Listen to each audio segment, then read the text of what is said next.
I think we can slowly start with the panel 3.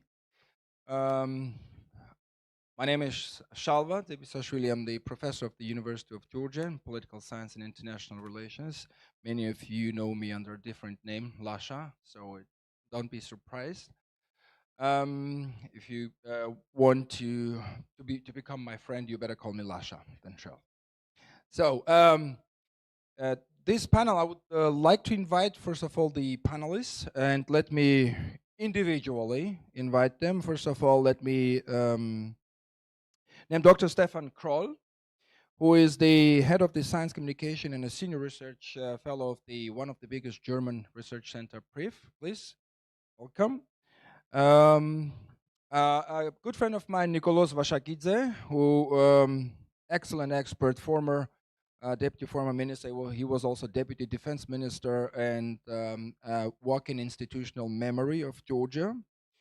Let me invite also Nino Kuchianidze, who is the peace studies researcher, lecturer, practitioner, and also a good asset of the University of Georgia in conflict studies. Welcome here, my panel. And of course, a long friend of mine from my former life, past life as a professional in defense and military, Dr. Robert Hamilton.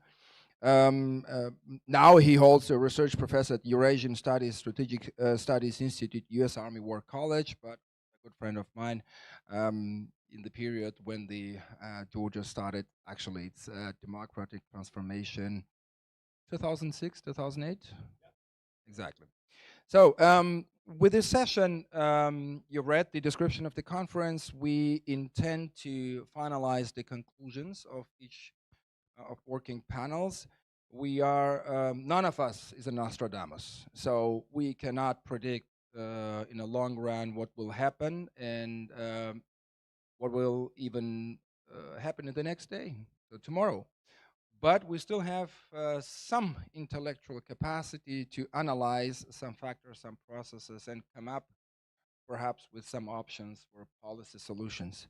And it is critical for us to combine all the suggestions and all the analysis you did in your respective working groups, because the general issue we discuss is very complex. You cannot divide it into a separate like areas and proceed separate, like in military area, kind of conflict area, or political economic area. Everything is interconnected. So from that perspective, we think that we have to have a discussion between you, first of all. You will present your findings in your respective working group. You have also full right and authority to ask the question to each other. And of course, once we are more or less done with each other in our internal fight, the audience is more than welcome and invited to enter the Q&A session. And of course, once our group representatives conclude their remarks, I also invite Robert to make your contribution, to provide us with your assessment and your analysis. So I'll start with the group number 1. Stefan, this is your group, and the floor is yours. It's working now. Yeah, thank you, Lasha, for a great introduction. And thanks, first of all, to the University of Georgia and the Security Platform for organizing this and bringing us all together. This was really great experience in the morning, the first session that set the scene for the working groups. And we had the working group together with Dr. Rimidas Baltaduonis, Revas Tupuria, and Megi Benia, and a wonderful audience on the topic of European security architecture after the war. So this after the war is a challenge, of course. You mentioned that it's very difficult to look into the future, and we as analysts, experts, academics are reluctant to do so usually, and are also very careful with our recommendations, but we tried our best to face this challenge. And the main question is how this after the war is meant, right? So because as we know, when a war takes longer than 1 or 2 years, it probably lasts for a long time, like a decade or so. So does this after mean So it's now ongoing, and we are looking for policy recommendations here, or are we really looking at what happens after this war ends at some point in time that we do not know yet?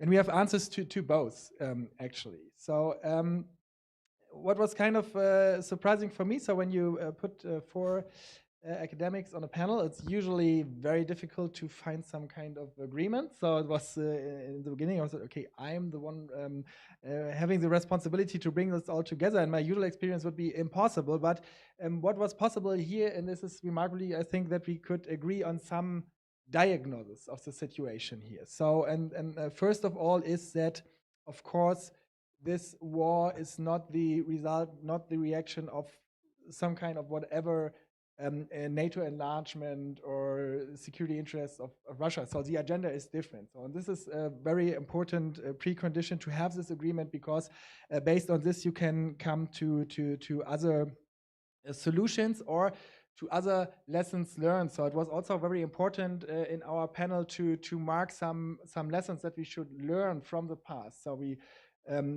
talked about the deficits of Budapest, of Bucharest, and all these tries to find security guarantees with outside the NATO alliance. But before I come to the security guarantees in the long term, because this is, I mean, it's one of the pressing questions of the near future. So the Vilnius summit. So this is not looking in the future far ahead, but this is important now in a situation where we just don't know how this war will end at some point.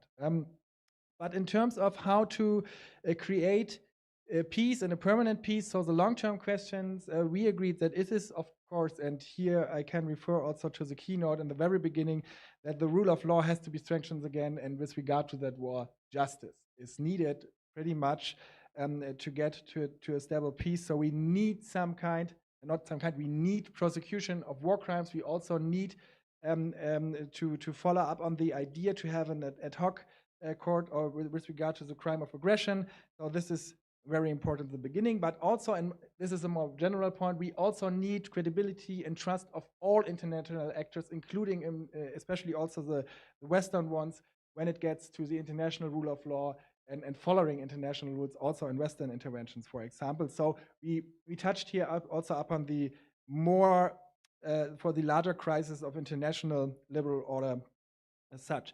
Second point, with regard to create long-term peace here, is of course a question of reconstruction, also of how to manage the crisis with environmental damage here.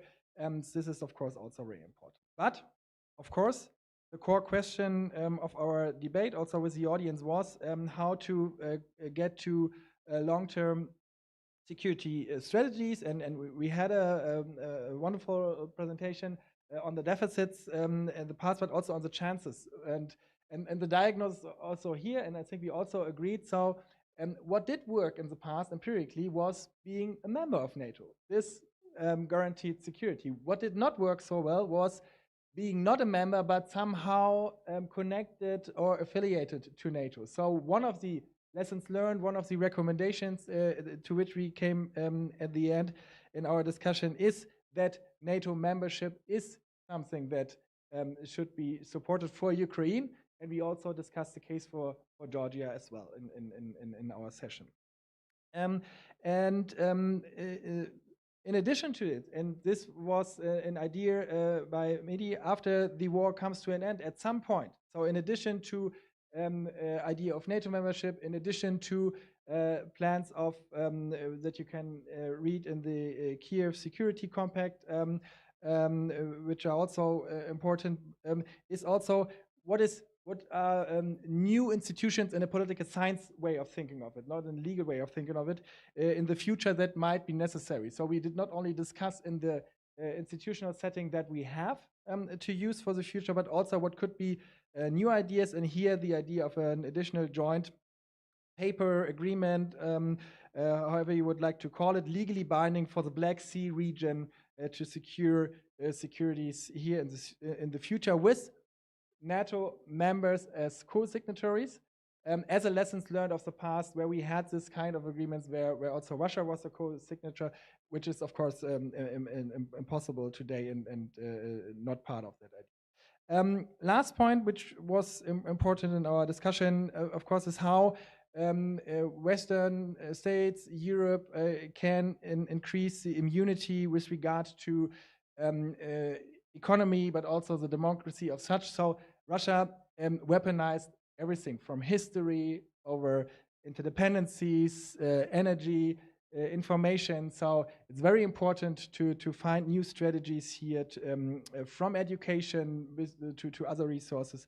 To de-risking is what we discuss in Germany right now. So we won't decouple, because this is, I think, is a major difference to the Cold War situation, that globalization went so far that the interdependencies are so deep that decoupling is not really an option. We need to de-risk. So how can we get immune? How can we increase immunity? How can we de-risk? So this were the major points, and I will leave it here and look forward to the results of the other groups and then to the discussion. So thanks a lot.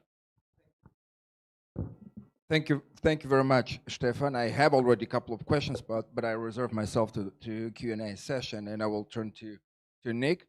He was the mediator and facilitator of the group 2, which deals with the crucial issue of the role of Russia in the post-Soviet area, the future of Russia, general the post-Soviet area. And we all know that whatever happens with Russia and however the war ends in Ukraine, Russia will not disappear immediately. So geography is still there. So somehow we have to kind of deal with Russia in one or another way. So your perspective, your analysis in your group is, I think, not less relevant than the first group. So the floor is yours. Thank you. Thank you, Lasha. First of all, I would like to thank you very much. Thank very much the distinguished speakers of our group who made a very interesting contribution in these extremely difficult topics. Madam Dalia Bankauskaite, Dr. John Kennedy, and Mr. Konstantin Yosseliani. And of course, we are very thankful to the audience who was very active and interesting and enriched the discussion very well. Well, we agreed from the very beginning that the topic, which is, it already outlined Russia and post-Soviet space, but actually the discussion was mainly concentrated on the future of Russia, what Russia is going to be after the war in Ukraine.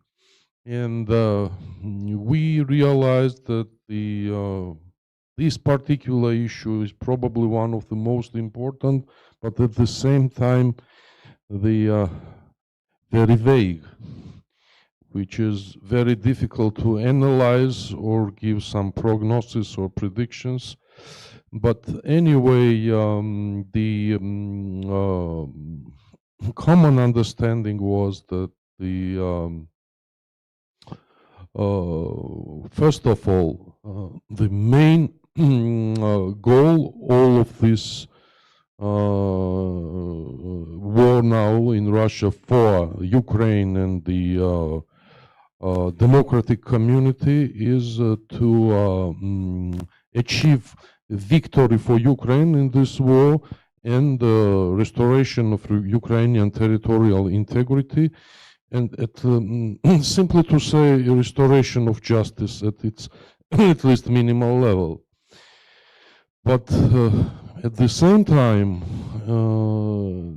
the not least issue and problem is to have such kind of post-war world or post-war Europe, which would allow us to feel more secure than we do it right now, and to provide all necessary conditions to don't make this sort of things happen in the future. And here, with this task, the main topic of our discussion is in a very direct connection.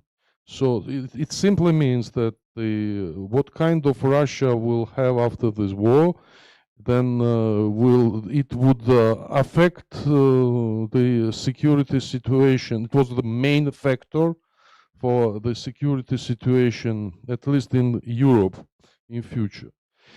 And here, of course, we tried to analyze what are options and chances for those for future Russia after the war. When we discussed option of more or less democratic Russia after this war, of course, it is the most favorable option or version of development. But we had to acknowledge that the potential of having this sort of state, at least in its current borders for Russia, looks quite problematic. And here was the very interesting discussion, and one of the, I think, strongest arguments is that if we compare some historical parallels, and comparisons are uh, very important in this regard. For example, when we received Russian Federation after dissolution of Soviet Union in the beginning of 90s, it was a real and quite a big and strong potential for democracy in that Russia at that time, because all of us remember that last period of Soviet Union was so-called perestroika and democratization period, where the vast majority of Russian population was pro-democracy minded.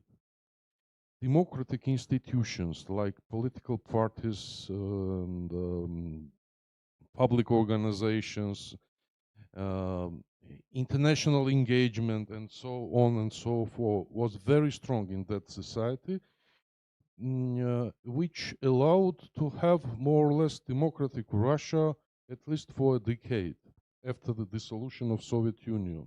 Anyway, having this sort of potential, this democratic development was lost.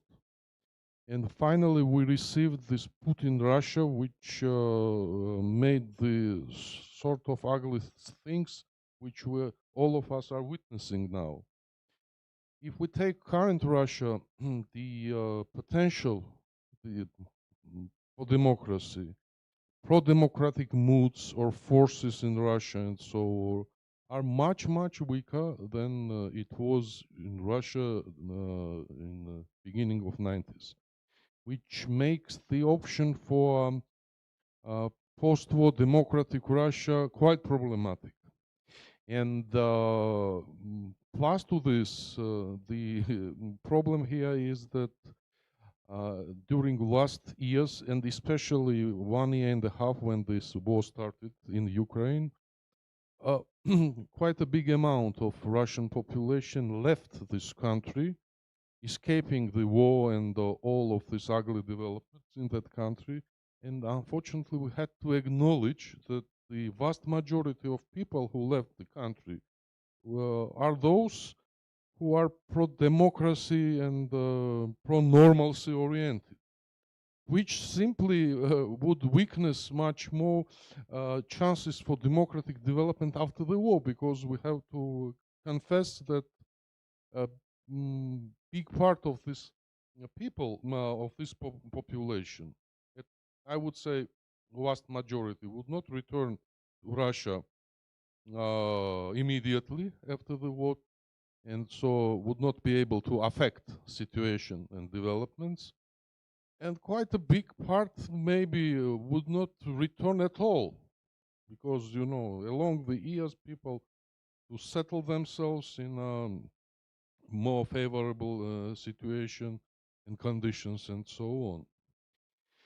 And if so, the options for non-optimistic, or so to say pessimistic developments of post-war Russia are quite high, especially if we take into account that the simply formula is that, of course, the goal and the projection is the dissolution of Putin's regime, but dissolution of Putin's replacement of Putin's regime is not necessarily better one, and it quite possibly be much worse in its nature, because we see what kind of political ideologies or structures now we have been developing in current Russia along this war.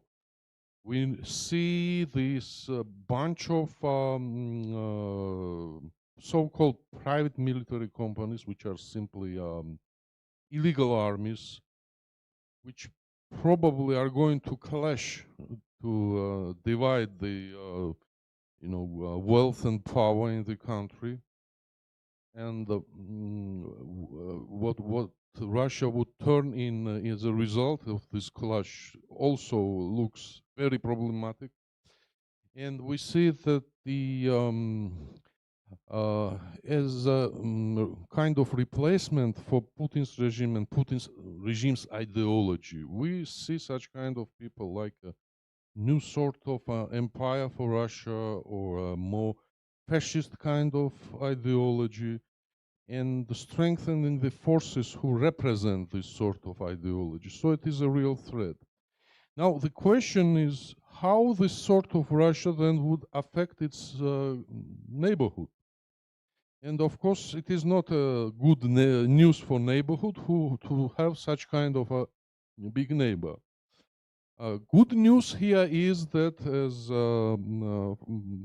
if I'm not mistaken, Madame Dalia put very correctly, that the attempt of Russia to create alternative units in post-Soviet space, like engaging with Central Asian states and so on, in big part failed. We still have formally CSTO, so-called Eurasian Economical Union, and so on, but today we can witness that all of these developments and influence of Russia on those regions are quite minimized and shrinking. We witnessed that, for example, such a long-standing partner and ally of Russia like Armenia in Caucasus dramatically changed its political orientation quite recently. We see that the Russia as a leader or dominant country in Central Asia is being replaced by China. So, of course, this post-war Russia might be even having even uglier regime than current one, but it probably might have less leverage to negatively affect the neighborhood, but it's still quite fragile guarantee anyway. So the vagueness, unpleasant vagueness is ahead, and that's why the task is very clear, to have a clear concept and vision, and then of course coming out from this vision the strategy and even tactics on how to deal with Russia, how to affect processes in Russia to receive at least minimal minimally bad developments there, and to receive more or less tolerable situation for neighborhood to build normal European security architecture. So the another conclusion which we made was that regardless of what kind of Russia will receive, new security architecture for this big sub-region, for Europe, and for this post-Soviet region needs to be built anyway. Otherwise, it would mean that we'll have no more or less positive result after this sort of casualties and effort spent. And here we realized, and it appeared during the Q&A session, that what was done before as a framework for European security architecture is almost destroyed in its big part. we see that OSCE became just absolutely non-effective due to Russian efforts. Such kind of a guarantee for European security, like for example CFE treaty, is not existing anymore.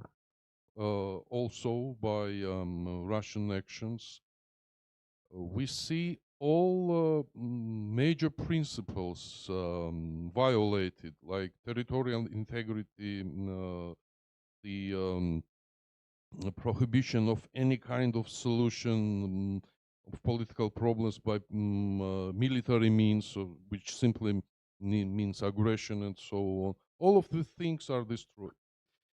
But anyway, the new architecture is going to be built on some simple, understandable, and strong principles, which we appear to find that is already being done, and it is a principle of territorial integrity and immunity of state borders.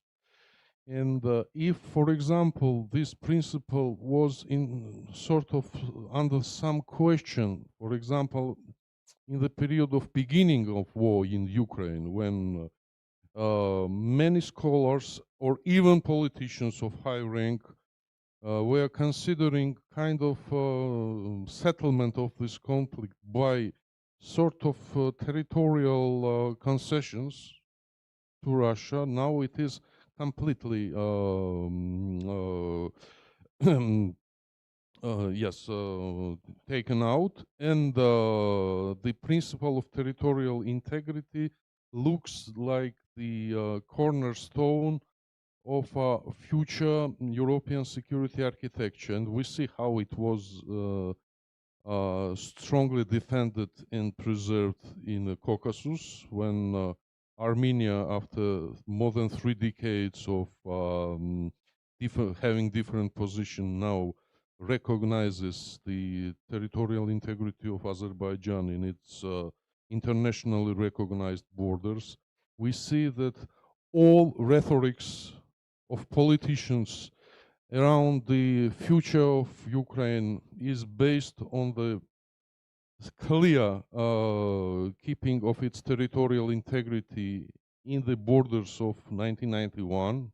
And of course, this principle then would go to other countries like Moldova, Georgia, and so on, which is very important here.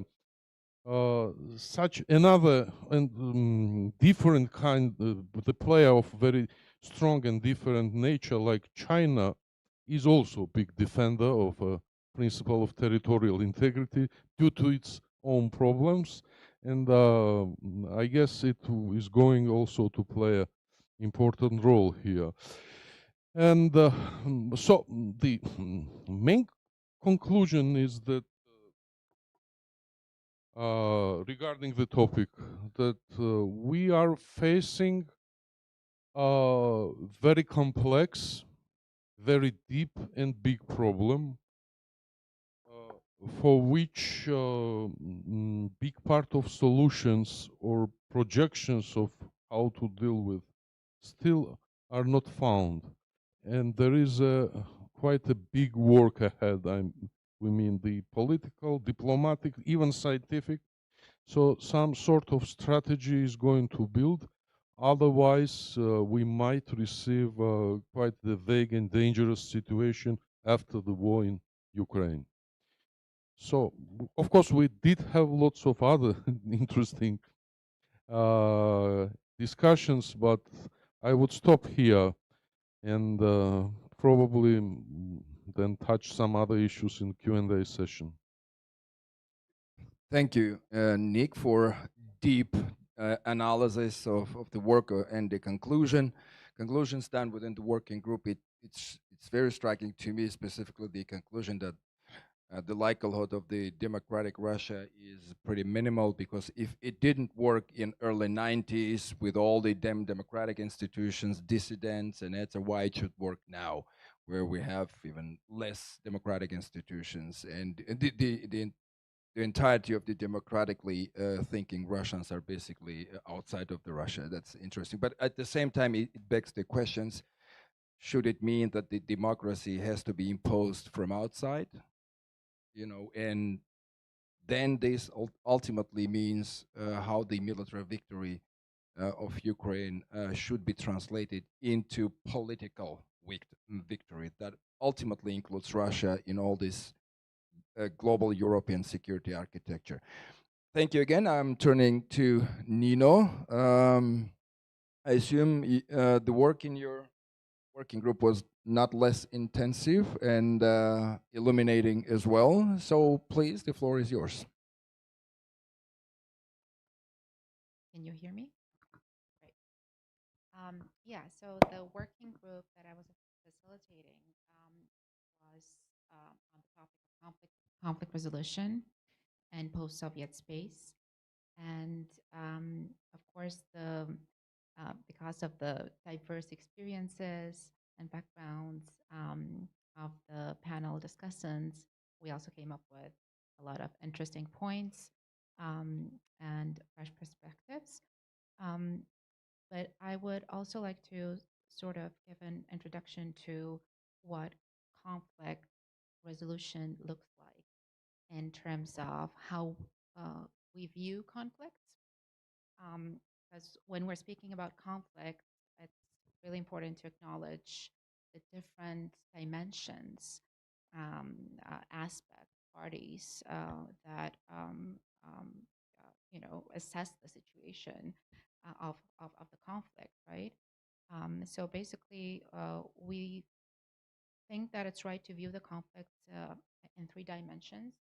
So the first one would be the interpower conflict between non-democratic rule and liberal democracy. So Russia versus the West. Second, and that would be the case in post-Soviet space. Certainly, an interstate conflict between Russia and some of the countries, including Georgia, in the post-Soviet space over the unrecognized territories or breakaway territories, such as in Georgia's case, Abkhazia and South Ossetia, right? And third, as intra-state conflict between groups within states, like in Georgia's case, it would be Georgians and ethnic Abkhaz, and Georgians and ethnic Ossetians, right? So, but which particular dimension we choose to discuss this conflict is often, it's a matter of political preference and also a demonstration of loyalty towards a certain political narrative. But still, yet for us to get a clearer picture of the situation, of course, all aspects and all dimensions must be included. And in order for us to adopt the right conflict transformation strategy, first and foremost, we have to understand what are the underlying causes and conditions, as well as to the conflict, and also all the parties who are involved in the conflict must be identified. And oftentimes, because of the preferences of certain narratives, that aspect is overlooked. So in this case, we did come up with key takeaways through our discussions, and one of them would be that you cannot really have peace without security. And here, an international community has a role to play in ensuring security, therefore promoting peace. And this includes being more open and in line through their actions of the international community to welcome aspiring countries into their space, meaning EU and NATO integration. Also, at the moment, in the current Georgian context, for instance, if we're talking about Georgia, there is no clear outline of what a strategy for conflict transformation could look like. Or at least it is not really discussed widely. And it seems like the state sort of really depends on how the interpower dynamics play out. And although generally it is stated that conflict resolution and territorial integrity is important, it's a priority. But they don't really focus too much on letting us understand what we mean through conflict transformation and how we see peace and how to get there. So in the meantime, there is also limited to no interaction on the other dimensions of the conflict, which is the interstate conflict and intra-state conflict, for obvious reasons, although those reasons could seem to be obscure and not that obvious. And on the local level, the potential suggestions could include to engage more on reflective practice and critical analysis over how the conflicts have developed and where we stand and where we want to go from here in future, because that could potentially be easier to do internally rather than to wait for a political resolution to this conflict and wait for external actors to um, uh, play out the games that are being played out. So basically, to open the discussion on how peace is being viewed locally, and also the prospects of conflict resolution in Georgia is very much closely linked to um, what will be the fate of democracy in this country. Because right now, democracy is what's at stake, and that's a thought that needs to, be discussed more. And some of the suggestions also include intensification of international support and their engagement in conflict resolution processes. For example, the European Union could potentially be more engaged in conflict transformation processes. I know they are partially through the programs that they support, but to be more explicit about it. Also promoting education for conflict transformation, and this could include peace education elements such as um, promoting reflective and critical thinking on topics on issues of peace and conflict. And as we know, education often poses as an enhancer of mentalities, like including war mentalities.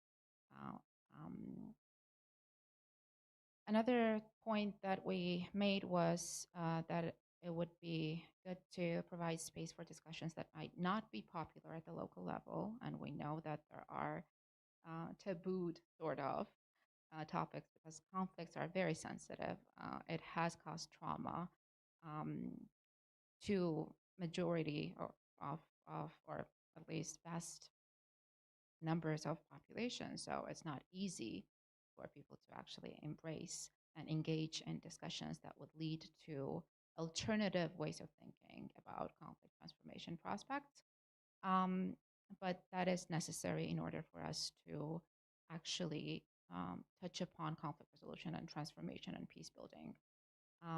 And also, all of this, I think, is in parallel to trusting that Ukraine, who is fighting for us all against the bully, will win this war for the sake of the common good. So that's a positive note that I sort of have.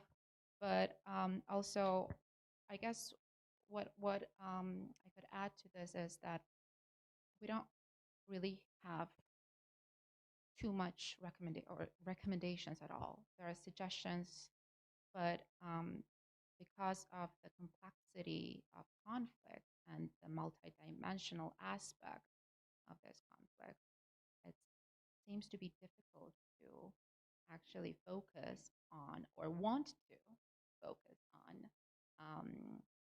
all of the aspects. It's either or, usually, and depending on the narratives that we feel to be more aligned with. Thank you. Thank you, Nina. Was really excellent. I was struck by the notion that actually the recognition of the fact that the Georgian side has no strategy to deal with conflicts, and there's no whatsoever resolution concept, that would help Georgia whenever external factors would allow it to resolve the conflicts. And by the way, it also begs for the question: so, if this tendency continues, would the external factors only be enough and sufficient, to somehow turn the situation in the favor of Georgia's territorial integrity? And with that, I turn to Robert.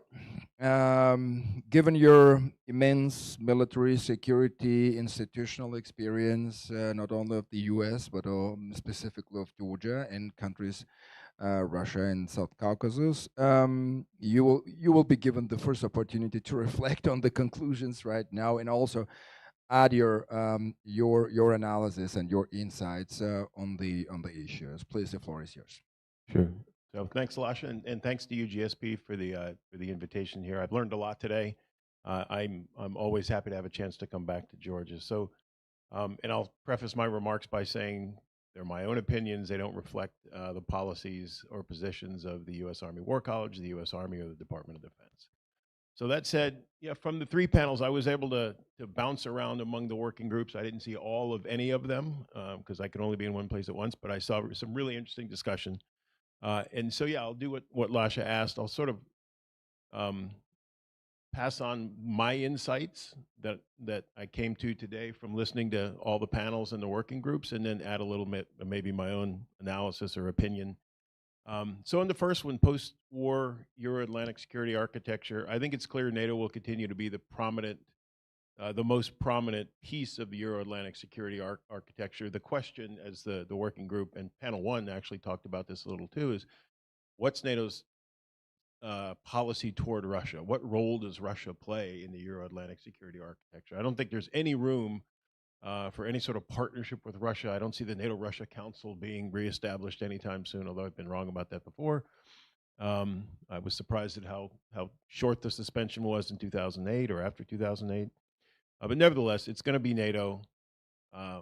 NATO will enlarge, will continue to enlarge, and Russia will probably be the main adversary of NATO, the country against which NATO membership is meant to protect. For a while, I remember, many of us remember, there was a time in the early part, after 9/11, in the early part of this century, where the NATO motto, unofficial motto, was out of area or out of business, right? The idea being that there was no threat in Europe.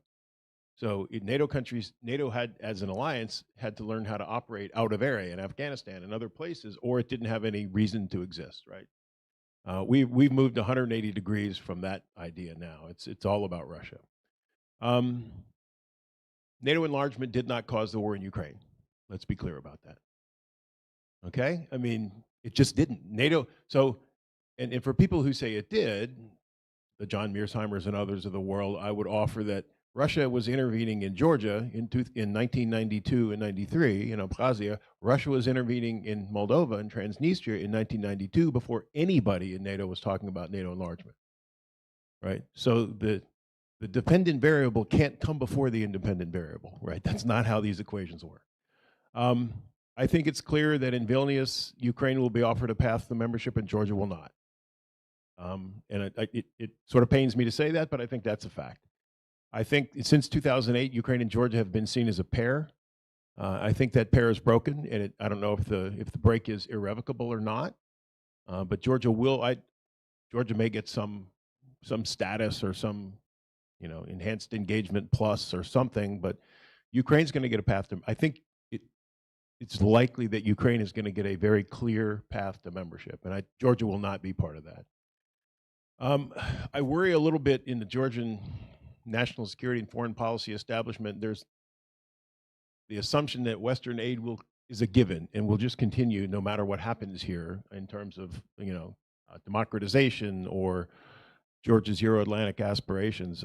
As an American, I can say from U.S. perspective, I think for Georgia to matter to the U.S., two conditions have to hold. Two things have to be true. Number one is what we would call the liberal internationalist foreign policy paradigm has to continue to be dominant in D.C., and it has been for decades. But there are people, and the Trump administration Trump was one, and there were others in the administration who had more of a sort of realist or pragmatist view of international relations, and that was, hey, democracy isn't all that important. International institutions aren't all that important. It's really all about power. If that paradigm were to take hold in DC, Georgia is too small, too remote, and next to Russia, and therefore it's not a core US interest. Georgia's security is not a core US security interest, right? If the realist foreign policy paradigm takes hold in DC. The second condition it has to hold is Georgia has to be seen as making progress toward democratization, right? So the liberal internationalists have to be ascendant in DC, and Georgia has to be, because they believe that democracy matters, and then Georgia has to be seen as making progress toward democratization. If those two conditions don't hold, then Georgia is an afterthought in terms of US national security policy. I hate to say that, but it's just a fact. And I think there's a growing consensus in DC, I know there is in Congress, that Georgia's democratic transition has, at a minimum, stalled, maybe reversed, right? So I'm a little worried about the future of US engagement and assistance in Georgia. I don't think it's a given. Georgia's a sovereign country, so if it chooses to go in a different direction, that's a sovereign choice. The United States and no other country is going to drag it into NATO or the EU, but you can't expect the aid to continue at the levels it has. Okay. I worry a little bit about US support for Ukraine as well for different reasons. This has everything to do with the US domestic political situation. So the latest poll I've been able to find was an Axios poll in March. So 59% of Americans support continuing to support Ukraine at the current levels, but only 42% of Republicans support that. So less than half of Republican voters in the US, those who self-identify as Republicans, support continuing to support Ukraine at the current levels. So you could see, and so the discussion on panel one this morning, I think, was correct. The traditional Republican foreign policy establishment, the Lindsey Grahams and others of the world, are strongly in favor of continued support to Ukraine. But there's a MAGA wing, there's a hard right Freedom Caucus wing that's not. And so just like they had to in the recent budget deal, the debt limit deal, the Republican caucus is going to have to manage its far right wing to continue support for Ukraine at the current levels. Okay. I'll make these quicker than this first one. Post-war Russia, Nick's panel. The main thing I took from that is half measures with Russia never work, or what we call lowest common denominator policies, right? Which are common in consensus-based organizations. It's no one's first choice, but it's the only thing that everybody around the table can agree on, and it tends to be a split the difference, right? So when we split the difference on Russia, it never works. So we try to sort of split the difference at the end of the Cold War. Russia did not acknowledge it was a defeated power. We didn't treat it like a defeated power, but we also didn't give it enough aid in terms of economic aid and aid in its democratic transition so that its economic liberalization and democratic transition succeeded. They failed. So we did enough, we were engaged enough that the Russians could blame us for the failure, right? And we didn't, and they never acknowledged defeat in the Cold War. They never acknowledged that they lost the Cold War. Had it acknowledged it was a defeated power, and had it been treated by the West as a defeated power, or had the West made it a core security interest to make sure Russia succeeds, I'm not sure that was possible, by the way, but nevertheless, as a thought experiment, we may have had a different outcome. NATO enlargement is another sort of half measures never work with Russia story, I think. And the 2008 Bucharest summit was a perfect example of this, right? We split the difference on Ukraine and Georgia. So what that did was it put Russia on notice that NATO was serious about accepting these countries into the alliance, but it also notified Russia that they had no status, no protection, or anything else from the alliance in the interim. So, so Russia and the world, I think, yeah, what you've seen is the most complete rupture with the West since probably since the early Soviet period. Right? The United States didn't acknowledge the Soviet Union diplomatically until 1933. So from 1917 to 1933, maybe the rupture was more complete than it is now. But at least in my professional life, I've never seen a rupture with Russia rupture with the West as complete and as deep as this. And I don't see how it gets rebuilt anytime soon.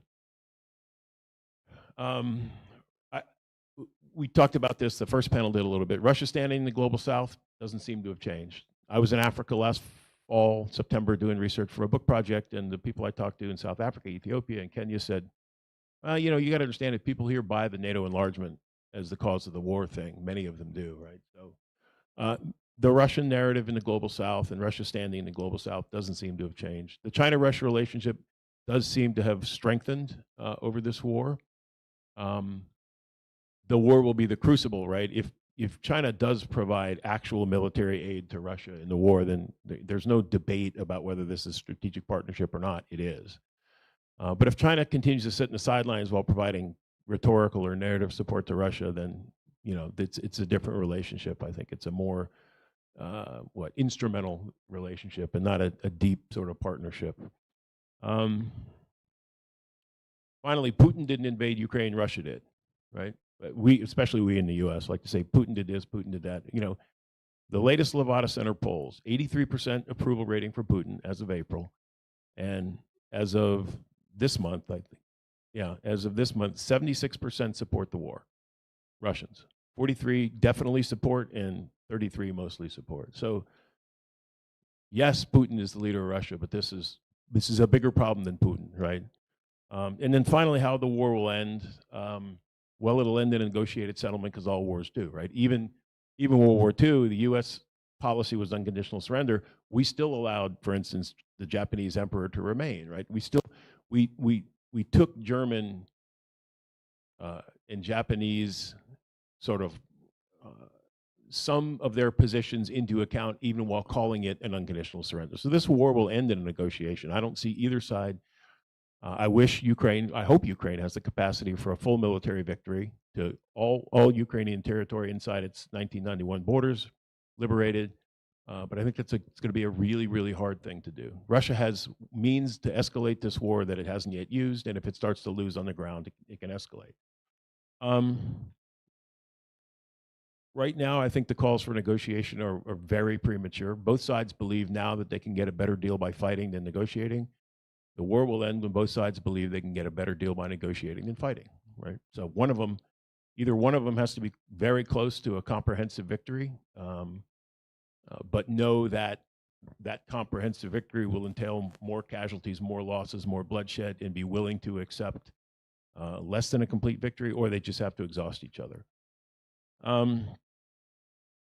Finally, on the Ukrainian counteroffensive, I mean, we know it's all started, and I'd say I'm talking mostly to us in the West, calm down, be patient, right? It was 11 months from June 6, 1944, from D-Day until the German capitulation. And Germany, by the way, was also fighting the Soviet Union at the time. So the Ukrainian counteroffensive is smaller than the D-Day invasion, but nevertheless, this is not going to be a 2-week, the war won't be over in 2 weeks. It probably won't be over in 2 months. It might not be over in 2 years. So the counteroffensive, I hope and I think will turn the tide in Ukraine's favor, but unless there's a rapid collapse of Russian resistance, which is possible, but I don't think is likely, the war won't end. And I think a rapid collapse of Russian resistance, if the Russian army literally disintegrates in Ukraine, I think then we are in the danger where the Russian military is in a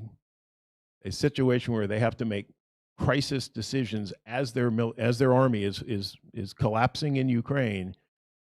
You're in a position then where nuclear weapon use becomes probably possible, thinkable, right? So I'll end it there. Thank you, Bob. We are directly jumping into a Q&A session, since we have almost 17 minutes left, and I don't want to steal time from our audience. Please, formulate your question briefly, precisely, and address the respective member of the panel. Please. Levan.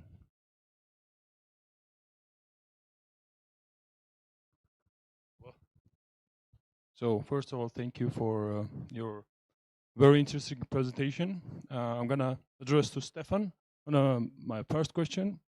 What do you think, or who is responsible to, or take down, or how to say, just bring to the justice the war criminals from Russia? And second question to Robert. You mentioned that there are some possibilities, and Russia has ability to escalate this war. what do you see, or what your thoughts that regardless of the nuclear threat or nuclear armament used, what are the additional threats that Russia might pose to global security or even European security nowadays? Thank you. Go ahead, Stefan.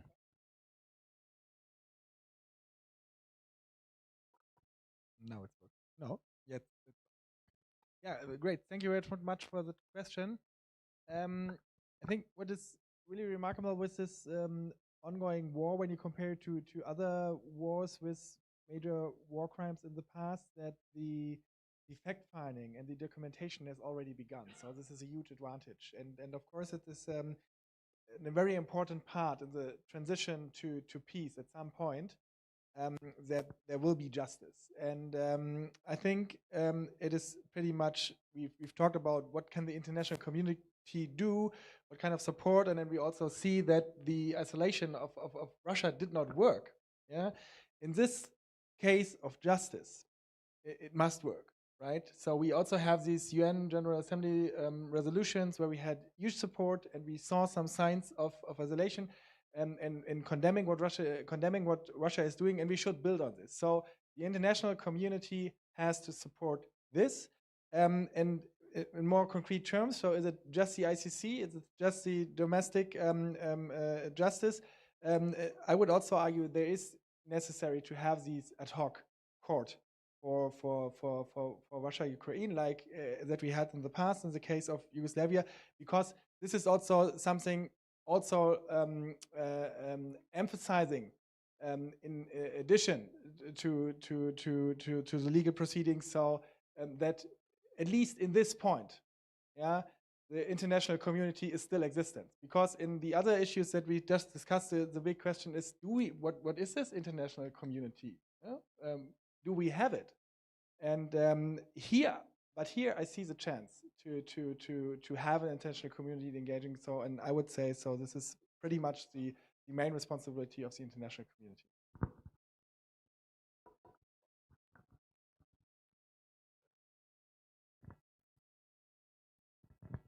Yeah, just so I'm sure I understand the question, so I answer the question you asked. It was conditions under which Russia is likely to use nuclear weapons, or what other threats might Russia pose to Europe absent nuclear? I'm sorry? Regardless of the nuclear threat. What other threats does Russia pose to Europe? Well, it has strategic non-nuclear weapons, right? Or non-nuclear strategic weapons. The Poseidon torpedo, Kinjal. Kinjal has been sort of taken a bit of a bloody nose now, because it turns out that Patriot, which we spent 30 years laughing at, talking about the Patriot is not as capable as we thought it was, and now it turns out it's, at least if you believe what the Ukrainians are saying, I think there's pretty good evidence for it that they've used that and maybe NASAMS as well to shoot down some hypersonic Kinjals. But Russia does have non-strategic or non-nuclear strategic weapons, right? Of those things, long-range precision strike weapons. I mean, it's going to be. So I was just recently with my Army War College students in Latvia and in Lithuania, and we had meetings with the ministries of defense and ministries of foreign affairs there, and the MODs in both of those countries were clear. Hey, 3 to 5 years, Russia will reconstitute all the military power that it has lost in Ukraine to this point. So in 3 to 5 years, it will pose the same threat it posed at the very beginning of this war in terms of numbers, capabilities, numbers of personnel, numbers of equipment. It will reconstitute. And if it's a learning organization, it'll have learned from the war in Ukraine and be better. Again, and this is, the Baltic perspective is not always shared everywhere in NATO, right? And but we got a lot of, from the Latvian and Lithuanian governments, we told you so about Russia. We've been telling you this for 30 years and you haven't been listening, so maybe you'll listen now, right? So Russia will, I think, even after Ukraine, even after, if it loses in Ukraine, I think it's more likely that it will lose. I don't see any way it can win. It certainly can't achieve its initial goals. It failed, and it can't. There's no way it can control all of Ukraine. It doesn't have the capacity. I don't even think it can control the 5 provinces in Ukraine that it's formally annexed. It doesn't have the capability to control and hold those, so it can't win.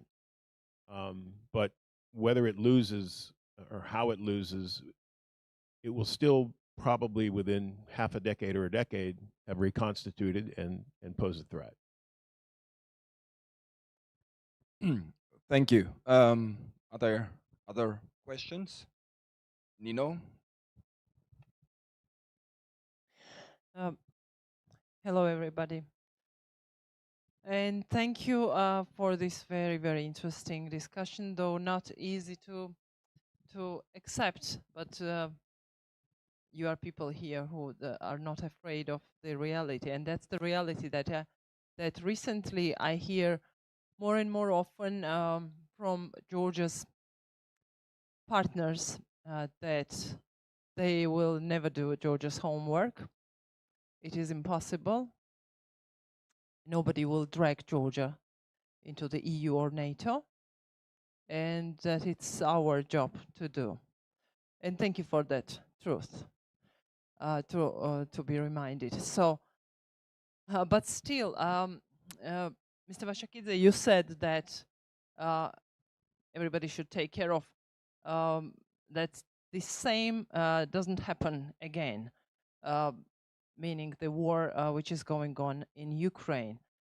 But until that, then until ensuring that same not to happen, the war should be ended, and Ukraine should win. And between war, ended war, and let's hope, I don't know, until Georgia enters the NATO, there is also a period of time that something may happen every day, starting from today till the membership. So how do you see, if you see any ways strengthening Georgia's security and capacity to defend itself? Because what I've heard also recently, not once, but several times also, that if Georgia chooses some, and Robert Hamilton said the same actually, if Georgia chooses some other way, decides to secure itself or something, nobody can force the country to do something else and go towards NATO. So how do you see the perspective of Georgia strengthening its defense capabilities and its security? I know, hopeless question kind of, but still, thank you. My name is Nino Gelashvili. I'm a journalist from the Radio Free Europe. Thank you.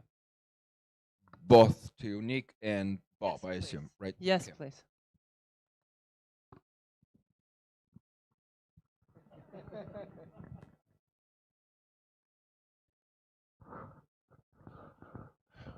Well, I'll try not to let my frustration show. It was a great question.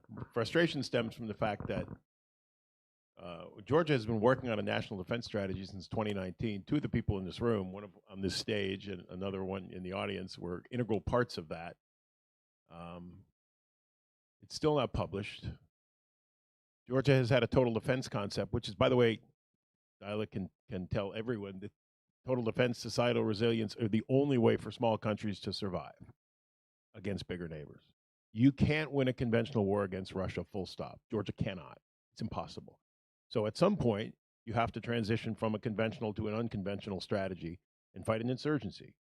And the entire government, the entire society, the economy, everything has to be engaged in the war effort, right? This is the poison shrimp scenario, right? Singapore, you may ingest me, but you can't digest me because I'll poison you, right? Frankly, Georgia just has not made much progress on that front for political, I guess, political reasons. I don't quite understand it. But this is a 4-year-old effort that has produced nothing, no strategy, no published, nothing published and official. Georgia's defense spending is dipped below 2% now, right? You can say, okay, you know, Germany's is below. Yeah, but Germany's a NATO member. You're not going to get kicked out of NATO for spending less than 2% on defense, but you probably won't get in, right? Because that's the 2014 Wells Summit target, 2%. So to survive, I think Georgia needs to take. This is the Article 3 discussion. We all fixate on Article 5, that, you know, but Article 3 is important for candidate countries because Article 3 is about resilience and self-defense. You have to show the capacity to defend yourself, and you have to build societal resilience for NATO to take you seriously as a candidate country. For a long time, Georgia was doing that. They were making progress in that direction. And since, I don't know, 2019, early 2020, progress has stalled or reversed. So those are the things. I think it's pretty clear what candidate countries, especially small ones, need to do. Yeah, why it's not happening, I don't have a good answer for.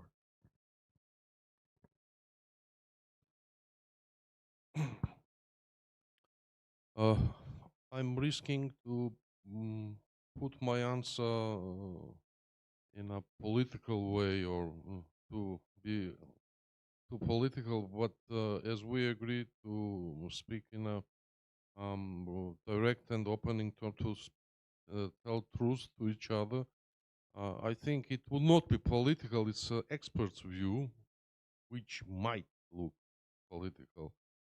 You very properly catch this very important moment of sort of gap, which we don't know how long it would last, starting from the end of the war and certain period of time when some sort of strengths will start to be gained in Russia, or if I catch correctly your thought. Yeah, this would be really, I think, a window of opportunity for Georgia and window of threat at the same time.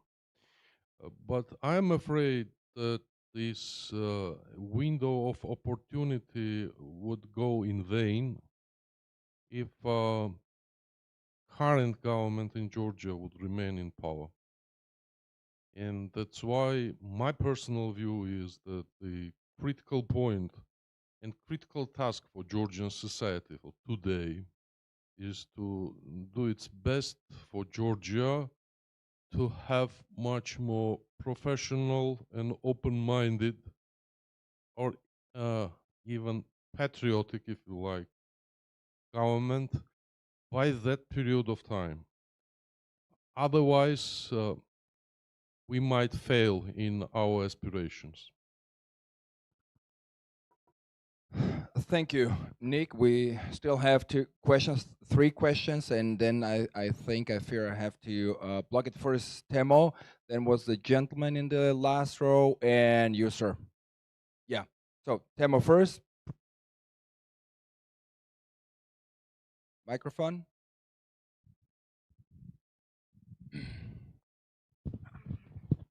First of all, thanks all speakers for interesting meeting and discussion. I'm Temur Sherbakov, student of political sciences at the University of Georgia. I have one question to Robert. How Georgian accession in NATO depends on desire of other South Caucasian countries? That's my question. I will collect, and then please, sir, in the last row. Integrate in NATO. Hello again, John from NATO. Not from NATO, from RAND. Been thinking about NATO, obviously. We've been talking a lot about Russia's the decline of Russia. I've been talking about it myself. We've been talking about the counteroffensive in Ukraine. I wonder whether it's useful to think about Russia's capabilities, given what's happened at the dam over the next few weeks, in terms of just purely sowing chaos in Ukraine.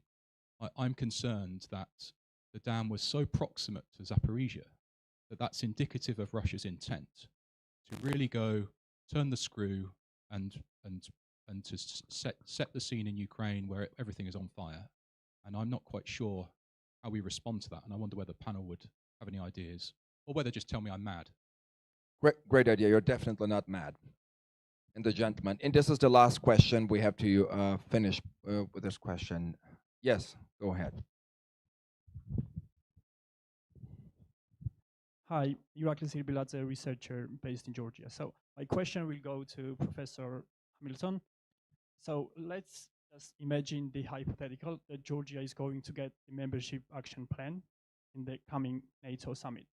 So is Russia going to do anything about it, or is capable of doing anything about it given the military capabilities due to the war in Ukraine? Thanks. Okay, we have three questions. I think the first question pretty much relates about the South Caucasus context of the NATO integration of Georgia, specifically given this idea of 3+3, which excludes any European kind of involvement in the region. So this is, and then definitely the question about the Russians turning totally crazy in Ukraine, sowing chaos, etc., etc. And yes, the last questions, gentlemen, please free, and ladies, sure, please free to respond to questions. I guess real quickly on the first one, I don't think Georgia's NATO membership prospects are tied in any way to those of preferences or prospects of Armenia or Azerbaijan. Georgia was tied very closely to Ukraine since 2008, and like I said, I think that tie is broken. They were seen as a pair, and Georgia was actually seen as leading the pair for a long, long time. On the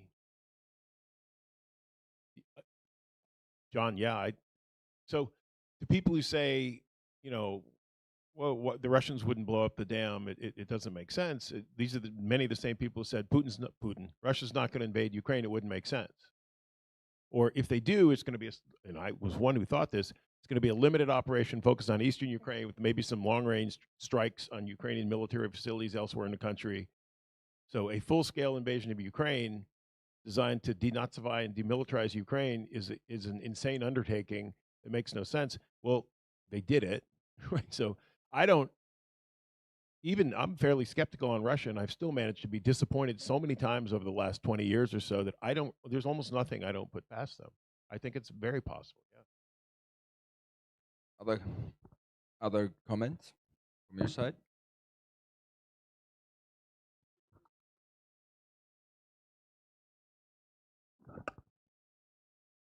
I think we agree on that point. So the whole story, how it went, so there is no reason to think that to put anything off the table, right?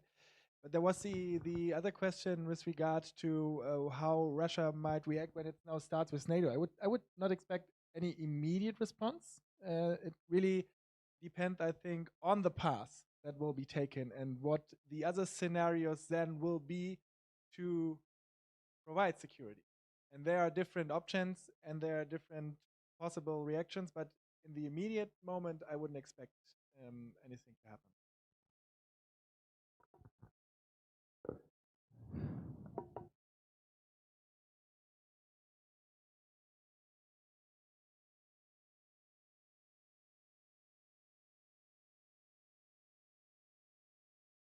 That could be one of those paths, but it's not. It's just one option. So yeah, and also depends on how you interpret Article 5 then. So I think it's open now. What will be the scenario then? But because there are some risks. But I think before it comes to that point, there's also the political point within the NATO member states. So will they agree on that or on that variant to do it? So I think it pretty much depends on that, what will happen. Sure. A really quick thing to your sowing chaos question, John. So war crimes are a feature, not a bug, of Russian military strategy, right? These aren't accidents. You heard, what did we hear? What was the number? 60,000, I think, this morning?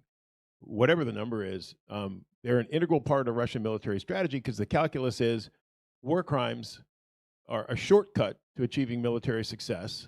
They make our chances of victory higher, and as long as we win the war, nobody's going to The Hague. It worked in Chechnya. It's worked in Syria. Hasn't worked in Ukraine yet. They haven't won the war. They haven't lost it either. And the war crimes are a part of their strategy. They're built into the strategy. So more war crimes, absolutely, and then more of this, just sowing chaos. I mean, they could flood. There are other dams they could bomb. There are all other things they could bomb. Thank you, Bob. Thank you, all the members of the panel. I think we have some takeaway from this panel. We have some conclusions that Russia is still a factor. It will remain, and we will have to deal with Russia. And there will be a huge issue with the Russian democracy in the future, definitely. NATO will remain as a major security actor, and it depends actually on Georgia how the homework will be done, because there is no automatic or automatismus that once we declared that we want to join NATO, NATO will, as you said, drag us into NATO, although we actually no longer kind of express our desire to join it politically, at least on the political level. And yes, thank you for your insight that the NINO for the conflict resolution, specifically dimensions, that there are different dimensions that you have to deal simultaneously to reach lasting solutions for the conflict. That if there is no strategy on the Georgian side, external factors not necessarily lead immediately to the conflict resolution. Thank you to you all. Thank you to the entire UGSP team, and specific thanks goes to our student behind. I'm sure they're not. Some of them miss classes. I'm sure they're happy about that. But I really I greatly appreciate your support. Thank you again. And these are the next young generation of Georgian politicians and diplomats, etc. So look at them; they're gorgeous, yeah, right? So thank you again to all you, to all you participants of the panel. You really for your patience, first of all, you need. And I invite you to our standing, I don't know, cocktails, dinner, whatever we call it, outside, and we can continue our chat and Q&A session outside. Thank you again.